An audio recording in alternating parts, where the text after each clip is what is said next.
नमस्कार दोस्तों, आप देख रहे हैं पीपुल्स वॉइस न्यूज चैनल। प्रशासन की तरफ से की गई गिरफ्तारियां और कार्यवाही अक्सर सवालों के घेरे में आ ही जाती है। ताजा मामला जनपद गोंडा से जुड़ा हुआ है, जहां पर खून की कालाबाजारी करने के आरोप में विगत 1 मार्च को 5 युवकों को बाकायदा एफआईआर दर्ज कराकर गिरफ्तार किया गया था, जिसमें एक संस्था को भी शामिल किया गया। द गोल्डन ब्लड सेवा समिति के नाम से संचालित इस संस्था के अध्यक्ष और सचिव समेत लगभग 15 अन्य लोगों पर नामजद एफआईआर दर्ज की गई, जिसमें से 5 की गिरफ्तारी मौके पर दिखाई गई। लेकिन प्रशासन ने यह नहीं सोचा था कि उनकी इस गिरफ्तारी और एफआईआर के पेज को कोई समझ पाएगा, न ही यह सोचा था कि संस्था और इससे जुड़े नौजवानों के प्रति लोगों का ऐसा प्रेम बढ़ेगा कि प्रशासन को भी सोचने के लिए मजबूर होना पड़ेगा। पूरा मामला कुछ यूं है कि 27 फरवरी को द गोल्डन ब्लड संस्था के अध्यक्ष और सचिव के द्वारा नगर के बीचों बीच स्थित सतीश चंद्र पांडे मेमोरियल अस्पताल में खून की कालाबाजारी करने वाले 2 व्यक्तियों को पकड़ा गया। पुलिस को सूचना दी गई। सूचना पर पुलिस पहुंची और संस्था के लोगों ने पकड़े गए 2 युवकों को कोतवाली तक खुद पहुंचाया। हालांकि पकड़े गए दोनों युवकों ने न ही वहां पर रक्तदान किया था, न ही रक्त के बदले में कोई पैसा लिए थे, ऐसा उन्होंने अपने बयान में खुद कहा। लेकिन अगले 2 दिन के भीतर प्रशासन ने साजिश के तहत एक पूरी साजिश को अंजाम दिया। जिन लोगों ने 2 कथित तौर पर खून की कालाबाजारी करने वाले युवकों को गिरफ्तार किया था, उनके साथ इन तीनों के ऊपर भी एफआईआर दर्ज कर इनको भी खून की कालाबाजारी के आरोप में गिरफ्तार कर लिया गया। और अब यहीं से सारा पेच होता है शुरू। दरअसल औषधि निरीक्षक ओम प्रकाश, जिनके पास इस समय बलरामपुर और गोंडा दोनों जिलों का प्रभार है, उनके द्वारा एफआईआर दर्ज कराई गई और जिन धाराओं में मुकदमा दर्ज कराया गया वह अपने आप में खुद सवालों के घेरे में है। दरअसल ड्रग्स एंड कॉस्मेटिक्स की धारा के अंतर्गत औषधियां आती है, न कि खून की कालाबाजारी का मामला यहां बनता है। प्रशासन को इस मामले की खुलासा करने की इतनी जल्दी थी कि वह यह भी भूल गए कि ड्रग्स एंड कॉस्मेटिक्स की धारा में सिर्फ 7 साल की सजा का प्रावधान है, न कि गिरफ्तारी का। जब गिरफ्तारी का कोई प्रावधान नहीं है तो किस आरोप के तहत इन 5 लोगों को गिरफ्तार किया गया? पत्रकार वार्ता में पुलिस अधीक्षक गोंडा और जिलाधिकारी गोंडा ने संयुक्त प्रेस वार्ता कर सभी 5 लोगों की गिरफ्तारी को दर्शाया। प्रशासन की जल्दबाजी का अंदाजा आप इस बात से लगा सकते हैं कि जिलाधिकारी गोंडा श्री मार्कंडे शाही बोलते बोलते यह कह गए कि गरीबों का खून लो स्टैंडर्ड यानी मानक के विपरीत होता है। अब यह तो जिलाधिकारी महोदय ही अच्छी तरीके से बता पाएंगे कि लो स्टैंडर्ड खून का क्या मतलब होता है, जबकि खून के मामले में बिलो स्टैंडर्ड का कोई मानक नहीं है। दूसरा, इसी खबर में हम आपको सतीश चंद्र पांडे मेमोरियल अस्पताल के ब्लड बैंक प्रभारी डॉक्टर के मिश्रा का बयान भी दिखा रहे हैं, जो उसी दिन लिया गया था। यह स्पष्ट तौर पर यह कहते दिख रहे हैं कि द गोल्डन ब्लड संस्था बहुत अच्छा कार्य कर रही है। इनके द्वारा 32 unit blood Satish Chandra Pandey memorial अस्पताल में जमा कराया गया और यदि किसी मरीज के पास डोनर उपलब्ध नहीं होता है तो यह लोग आगे आकर के मदद करते हैं। साथ ही साथ उन दोनों युवकों का भी जो कथित तौर पर खून की कालाबाजारी करते पकड़े गए थे, उनका भी बयान आपको दिखाएंगे। उन दोनों ने एक आलम नाम के व्यक्ति का नाम लिया था, जबकि पुलिस की एफआईआर में आलम का कहीं पर कोई नाम नहीं है। इससे साफ जाहिर होता है कि यहां एक साजिश रची गई और इस साजिश के तहत गोल्डन ब्लड संस्था के पदाधिकारीगण, साथ ही सतीश चंद्र पांडे मेमोरियल अस्पताल के लोगों को भी फंसाया गया। हालांकि सतीश चंद्र पांडे मेमोरियल अस्पताल के एक युवक का भी नाम सामने आया, जो वहां का पूर्व छात्र रह चुका है, और एक वर्तमान छात्र का नाम भी सामने आया है, जिससे कि सतीश चंद्र पांडे मेमोरियल अस्पताल की भूमिका भी संदिग्ध के घेरे में है। गोंडा की नगर कोतवाली में दर्ज एफआईआर में यह स्पष्ट तौर पर लिखा गया कि पुलिस मौके पर पहुंची, उसने इन सभी युवकों को वहां से गिरफ्तार किया, जबकि वहां मौजूद लोग और सीसीटीवी फुटेज इस बात की गवाही देंगे कि पुलिस को फोन कर किसने बुलाया था और वह युवक खुद कोतवाली तक गए थे और उस दिन घर चले गए। अगले दिन लौटकर दोबारा कोतवाली में तब आते हैं जब कोतवाली से इनके पास फोन पहुंच जाता है। हालांकि एसपी गोंडा शैलेश पांडे के गोंडा जनपद में आने के बाद अपराध पर काफी नियंत्रण लगा है, लेकिन पुलिस की जल्दबाजी वाली कार्रवाई का यह कोई पहला मामला नहीं है। इसके पहले 14 अक्टूबर 2020 को एसिड अटैक मामले में युवक की गिरफ्तारी हुई थी, जिसमें युवक की माता ने स्पष्ट तौर पर आरोप लगाया था कि उसका बेटा निर्दोष है और पुलिस के द्वारा उसको जबरदस्ती फंसाया जा रहा है। इसी के साथ एक अन्य मामला गायत्रीपुरम घुसियाने में 6 सितंबर 2020 को पुलिस की मारपीट के बाद व्यक्ति की आंख फोड़ने का भी प्रकाश में आया था, जिसमें युवक के भाई ने पुलिस पर गंभीर आरोप लगाए थे। हमारी चैनल की टीम के द्वारा इस पूरे मामले पर गहन छानबीन और पड़ताल की गई और लगातार कई दिनों तक औषधि निरीक्षक ओम प्रकाश, जिनके पास गोंडा और बलरामपुर दोनों जिलों का प्रभार है, उनको गोंडा और बलरामपुर में मिलने का प्रयास किया गया। लेकिन श्री ओम प्रकाश जी न तो बलरामपुर में मिले न ही गोंडा में मिले। हम सिर्फ उनकी खाली कुर्सी से ही मिल पाए और यह खाली कुर्सी इस बात का सवाल छोड़ रही थी कि आखिर क्यों वह मीडिया से नहीं मिलना चाहते। इसके साथ ही कुछ सवाल और प्रशासन से भी हम पूछ रहे हैं, जैसे प्रथम सूचना रिपोर्ट में आलम नाम के व्यक्ति का जिक्र क्यों नहीं किया गया। दूसरा, औषधि निरीक्षक को सूचना कैसे मिली कि सतीश चंद्र पांडे मेमोरियल अस्पताल में उसी वक्त खून की कालाबाजारी करने वाले मौजूद हैं, जबकि पुलिस एफआईआर में यह दिखाया गया कि वहां पर कोई लड़ाई झगड़ा हो रहा था, जिसको सुलझाने के लिए पुलिस पहुंची थी। तीसरा, एफआईआर दर्ज करने में 24 घंटे का समय क्यों लगाया गया। और चौथा, अगर गोल्डन ब्लड संस्था के द्वारा रक्त की कालाबाजारी की जा रही थी तो इस संस्था के द्वारा पूर्व में लगाए गए सभी ब्लड कैंपों में मुख्य चिकित्सा अधिकारी गोंडा के द्वारा अनुमति क्यों दी गई। और अगर यह संस्था इतना गलत कार्य कर रही थी तो इसमें विधायक और पूर्व सांसद जैसे लोगों ने रक्तदान क्यों किया। देखना यह है कि इन सवालों के जवाब हमें कब तक मिलेंगे। फिलहाल द गोल्डन ब्लड ब्लड संस्था के लिए अच्छी बात यह है कि उनके अध्यक्ष की जमानत अर्जी को न्यायालय ने मंजूर कर लिया है। संभवतः सोमवार को उनकी जमानत होगी। पीपुल्स वॉइस न्यूज चैनल के लिए सुधाकर कुमार की रिपोर्ट है और मामला हमारे संज्ञान में आया है। अब आप जो भी आपके सवालात हों इनसे रिलेटेड या ब्लड बैंक से रिलेटेड वो आप हमसे पूछ सकते हैं। सर, यहाँ पर ब्लड बैंक का क्या रेट लिस्ट जो है निर्धारित की गई है? हमारे यहाँ SCPM hospital private limited blood bank में जो यूनिवर्सल सिस्टम है ब्लड बैंकिंग का, कि जब आपको किसी भी पेशेंट को ब्लड की ज़रूरत होती है तो वो एक डोनर लेके आता है। उस डोनर को हम लोग प्रॉपर अपने नॉर्म्स के हिसाब से टेस्ट करते हैं, जिसमें उसका हीमोग्लोबिन, उसका वायरल मार्कर, उसका ब्लड प्रेशर, वेट, ये सब कुछ अगर हमारे पैरामीटर्स के हिसाब से नॉर्मल होता है तो हम उस डोनर को एक्सेप्ट करते हैं और फिर उसको हम डोनेट कराते हैं। उसके बदले में हम उसको जो भी रिक्वायरमेंट होती है, PRBC, होल ब्लड, जो कुछ भी उसको चाहिए, वो हम 1450 रुपये जमा करा के और उसकी एक SCPM की रसीद दे के प्रॉपर उसको, ये हमारा सिस्टम है। अगर किसी के पास डोनर ना उपलब्ध हो फिर क्या जो किया जाता है? उस कंडीशन में कई बार हमारे जो इस हॉस्पिटल के चीफ हैं डॉक्टर रोहन पांडे साहब, उनकी रिकमेंडेशंस पे हम लोग आगे काम करते हैं। अगर ऐसा कुछ लगता है तो हम आप जैसी संस्थाओं के माध्यम से उन लोगों को प्रयास करते हैं कि ब्लड उपलब्ध कराया जाए। आज ये मामला आया प्रकाश में कि आपके यहाँ से 5000 और 6000 रुपए लेकर के ब्लड जो है बेचा जाता है, क्या ये सही है? नहीं, इस तरीके का एलिगेशन अगर किसी ने भी लगाया है तो या तो वो नासमझी है या वो जानबूझ के बदनाम करना चाहते हैं। सूचना तो ये भी है कि इसमें आपके जो यहाँ के लोग हैं, आपके स्टाफ के, वो भी कुछ लोग जो है इसमें शामिल है, मिले हुए हैं, जो लोग खून बेचने का जो है धंधा कर रहे हैं। देखिए, हमारे ब्लड बैंक में इस समय टोटल नंबर ऑफ स्टाफ 6 लोग काम करते हैं, जिसमें एक डॉक्टर, 4 टेक्नीशियन काम करते हैं। और इनको मैं विधिवत अच्छी तरह जानता हूं। इनमें से कोई भी आदमी इस तरीके के काम में लिप्त नहीं हो सकता है, क्योंकि मैं बहुत लंबे समय से उनको परख भी रहा हूं और उनको जानता भी। यहाँ से ब्लड डोनेट करने या ब्लड किसी को देने में द गोल्डन ब्लड सेवा समिति का क्या रोल रहता है? आप जितना मेरा आप द गोल्डन ब्लड के साथ अनुभव है, आप लोगों ने यहाँ पे एक अच्छा सफल कैंप किया, आपने लगभग 30-31 यूनिट ब्लड डोनेट किया, तो ये हम सबके लिए सौभाग्य की बात है कि आप जैसे लोग गोंडा में इस क्षेत्र में काम कर रहे हैं। तो हम तो खुद ये चाहते हैं कि जो भी गरीब इस तरीके का आदमी जानता हूं, इनमें से कोई भी आदमी इस तरीके के काम में लिप्त नहीं हो सकता है, क्योंकि मैं बहुत लंबे समय से उनको परख भी रहा हूं और उनको जानता भी। यहाँ से ब्लड डोनेट करने या ब्लड किसी को देने में द गोल्डन ब्लड सेवा समिति का क्या रोल रहता है?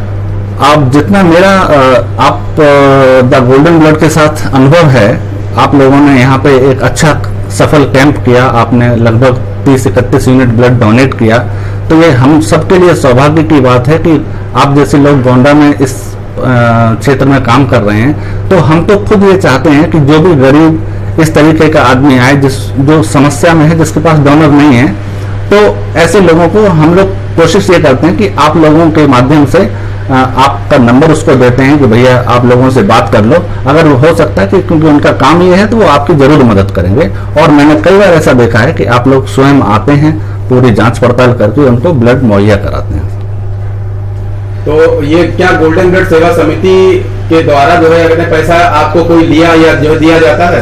नहीं, हमारे यहाँ सिर्फ और सिर्फ 1450 रुपए जमा करने का सिस्टम है सर।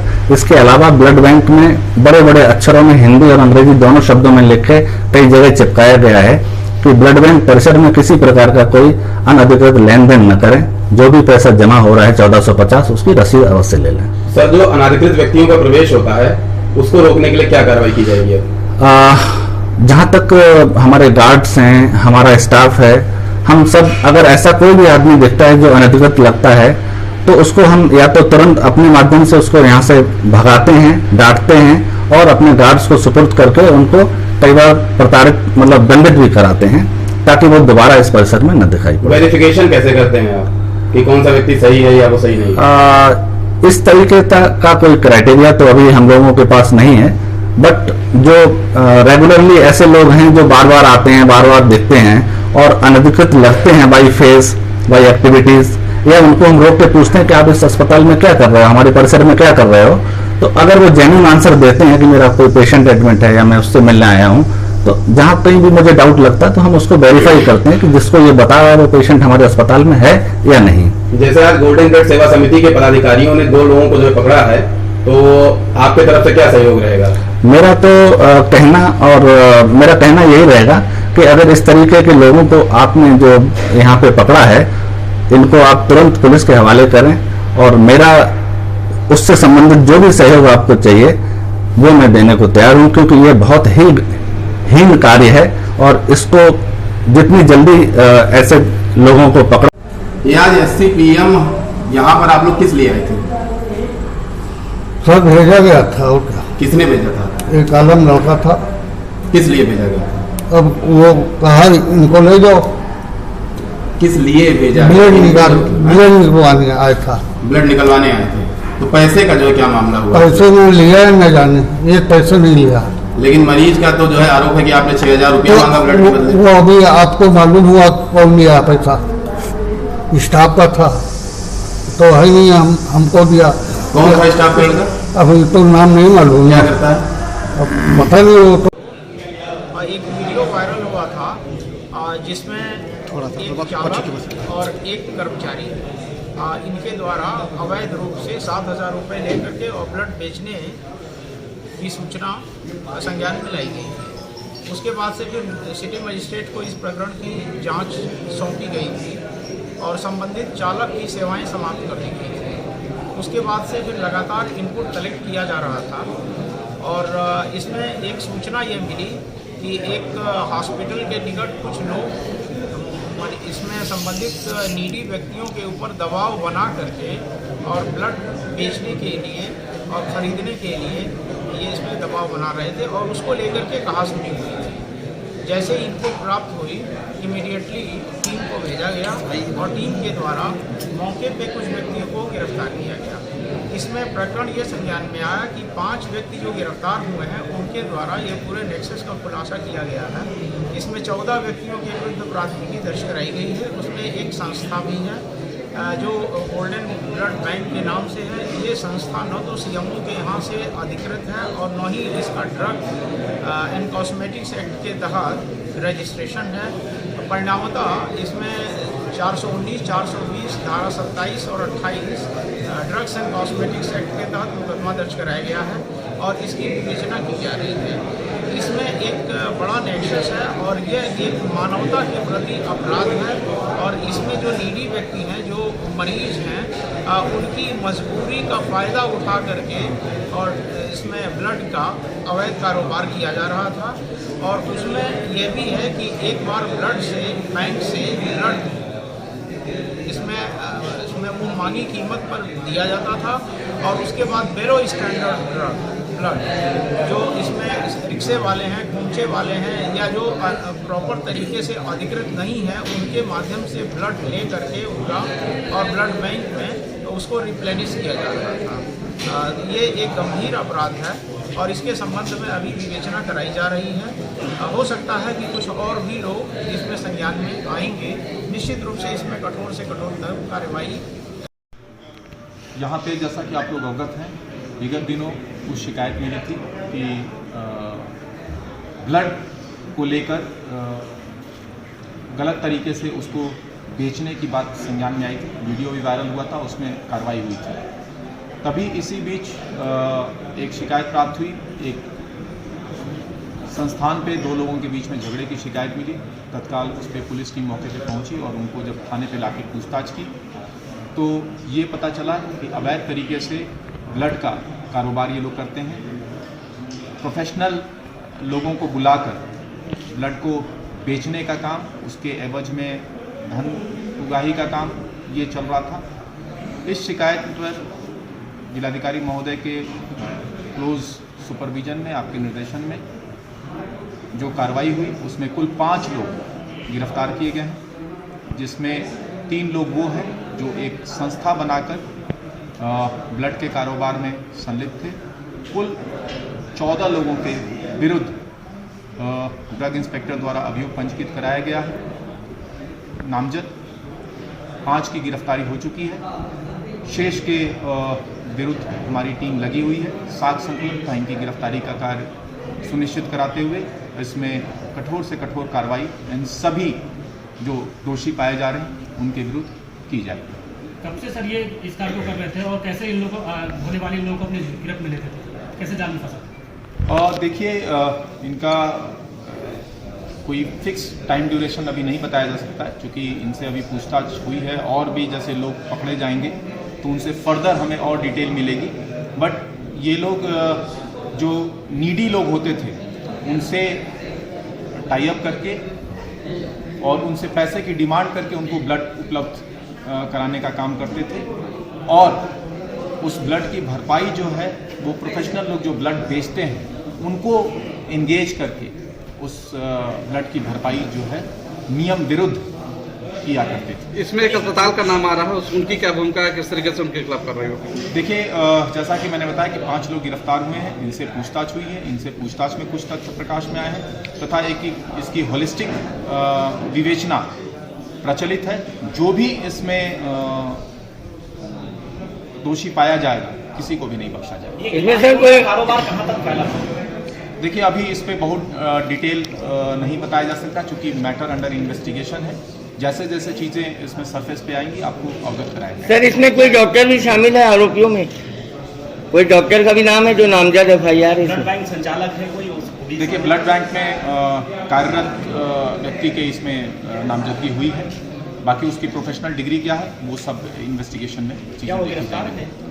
अभी गिरफ्तार नहीं है। जैसा मैंने कहा 5 लोग गिरफ्तार है, इसमें 3 एक पर्टिकुलर संस्था जो चला रहे थे वो थे और 2 अन्य व्यक्ति। इनके नाम मैं आपको बता दूं, इनके नाम हैं बसंत उर्फ बसंतु गुप्ता, सलाहुद्दीन, अलमास खान, इमरान और मोहम्मद इलियास। ये 5 लोग गिरफ्तार हैं। शेष के विरुद्ध जल्दी हम कार्रवाई करके अवगत कराएंगे। सर इसमें जिनके खिलाफ FIR हुई है उसमें क्या किसी अस्पताल में काम करने वाले लोगों का भी नाम है FIR में? जैसा मैंने बताया कि उसमें भी कार्यरत लोगों का नाम है, इसमें वो लोग भी नामजद हैं।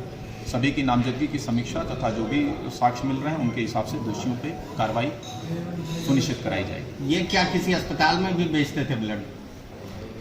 जैसा कि ब्लड बैंक में इनके ब्लड सप्लाई की चीज़ें अभी तक सामने आई है और नॉर्मली जो नीडी लोग होते थे वो अस्पताल में ही जाते हैं और अस्पताल में इनका जो कॉकस है उनको ट्रैप करता है और ट्रैप करके उनसे पैसे वसूल करके उनको ब्लड प्रोवाइड कराता है। इस पूरे नेक्सस के बारे में जैसा मैंने अभी बताया आपको, पूरे नेक्सस के बारे में हम लोग छानबीन कर रहे हैं और जो भी इस गैंग में आएगा उनके विरुद्ध जो है कड़ी कार्रवाई सुनिश्चित कराएंगे।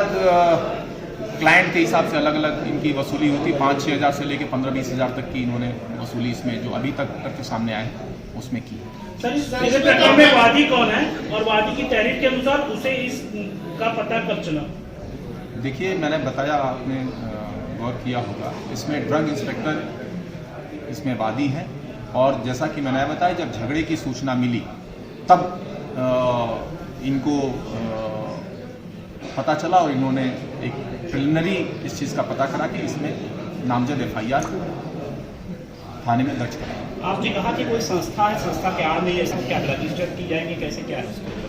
देखिए इसमें द गोल्डन ब्लड नाम की एक संस्था बताई जा रही है।